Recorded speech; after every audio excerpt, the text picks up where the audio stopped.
മുസ്ലിം ലീഗിലെ മന്ത്രിമാരുടെ personal staff നിയമനത്തിൽ പാർട്ടി അതിശക്തമായി പിടിമുറുക്കിക്കഴിഞ്ഞു. ആരെങ്കിലും മന്ത്രിമാർക്ക് നിയമിക്കാനാവില്ല.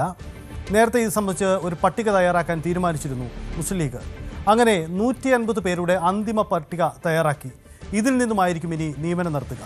മന്ത്രിമാർക്ക് തീരുമാനമെടുക്കാം, പക്ഷേ 30 പേരുടെ ഒരു ലിസ്റ്റ് കൈമാറും. അതിൽ നിന്ന് 15 പേരുടെ നിയമനം മന്ത്രിമാർക്ക് നടത്താമെന്നതാണ് സാഹചര്യം.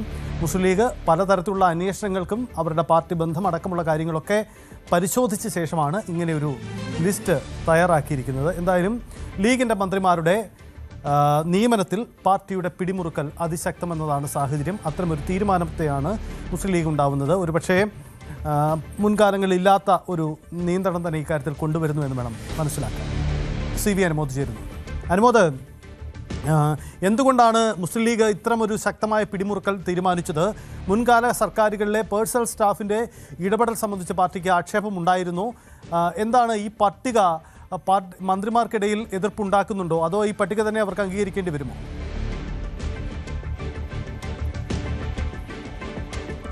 സജിത്ത്, മുസ്ലിം ലീഗിൻ്റെ മന്ത്രിമാർ അവർ കൃത്യമായിട്ട് ഈ പേഴ്സണൽ സ്റ്റാഫ് നിയമനത്തിൽ മുൻപ് തുടർന്നിരുന്ന ഒരു നയമല്ല ഇത്തവണ സ്വീകരിച്ചിരിക്കുന്നത് പാർട്ടി എന്നുള്ളതാണ് പ്രധാനപ്പെട്ട കാര്യം. മുമ്പൊക്കെ മന്ത്രിമാർക്ക് സ്വയം തിരഞ്ഞെടുക്കാനുള്ള ഒരു സ്വാതന്ത്ര്യവും ഒരു സാഹചര്യം ഉണ്ടായിരുന്നെങ്കിൽ ഇത്തവണ പാർട്ടിയുടെ നിയന്ത്രണത്തിലാണ് എല്ലാം നടക്കുന്നത്. അതായത് പാർട്ടി നിർദ്ദേശിക്കുന്നവരെ മാത്രമേ മന്ത്രിമാർക്ക് തിരഞ്ഞെടുക്കാനാകൂ എന്നുള്ളതാണ് ഇതിൽ ഏറ്റവും പ്രധാനപ്പെട്ടത്. നമ്മൾ മുമ്പ് തന്നെ അത് റിപ്പോർട്ട് ചെയ്തിരുന്നു. 1000-ലധികം ആളുകളുടെ വലിയ ഒരു ജംബോ പട്ടിക തന്നെ തയ്യാറാക്കിയിരുന്നു. പഞ്ചായത്ത് തലം, അതേപോലെ മണ്ഡലം, ജില്ലാതലം, സംസ്ഥാന തലം, അങ്ങനെ 4 ഘട്ടങ്ങളിലായിട്ട് ഈ ഒരു പട്ടിക തയ്യാറാക്കുന്നതിന് നടപടികൾ ഉണ്ടായിട്ടുണ്ട്. ഇപ്പോഴത്തെ ഏറ്റവും അവസാനം ലഭ്യമായ വിവരം, ഒരു മന്ത്രിക്ക് തിരഞ്ഞെടുക്കാവുന്ന ആളുകളുടെ 30 പേരുടെ ഒരു പട്ടികയാണ് പാർട്ടി നൽകിയിരിക്കുന്നത്. ഇതിൽ 15 പേരെ മന്ത്രിക്ക് തിരഞ്ഞെടുക്കാം. ബാക്കി 12 പേർ മറ്റ് ട്രാൻസ്ഫറും മറ്റ് ഡെപ്യൂട്ടേഷനും മറ്റ് നിയമനങ്ങളുമായിട്ടൊക്കെ വരിക. 27 പേരാണെന്നാണ് കണക്ക്.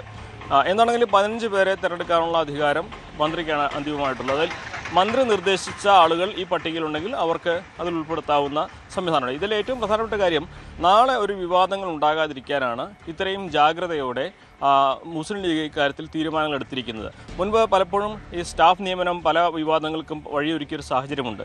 അത്തരം വിവാദങ്ങൾ ഒന്നും തന്നെ ഉണ്ടാകാതിരിക്കാനുള്ള മുൻകരുതലാണ്. ഈ പട്ടികയിൽ അപേക്ഷ നൽകിയവരുടെ വിശദാംശങ്ങൾ, അവരുടെ പാർട്ടിയുമായിട്ടുള്ള ബന്ധം, പാർട്ടിയുടെ ഏത് തലത്തിൽ അവർ പ്രവർത്തിക്കുന്നു, പാർട്ടിക്ക് മുൻപ് എന്തെല്ലാം പ്രവർത്തനങ്ങൾ അവർ ചെയ്തിട്ടുണ്ട്, അതേപോലെ തന്നെ അവരുടെ മറ്റേതെങ്കിലും കേസുകൾ ഉൾപ്പെട്ടിട്ടുണ്ടോ, രാഷ്ട്രീയത്തിന് അതീതമായിട്ടുള്ള മറ്റ് സാമ്പത്തിക പ്രശ്നങ്ങൾ അവർ ഉൾപ്പെട്ടിട്ടുണ്ടോ, അങ്ങനെയെല്ലാം വളരെ വിശദമായിട്ട് അവരുടെ വ്യക്തിപരമായ കാര്യങ്ങളും രാഷ്ട്രീയപരമായ കാര്യങ്ങളും വിശദമായി പരിശോധിച്ച ശേഷമാണ് ഇത്തരത്തിലൊരു തീരുമാനത്തിലേക്ക് പാർട്ടി എത്തുന്നത്.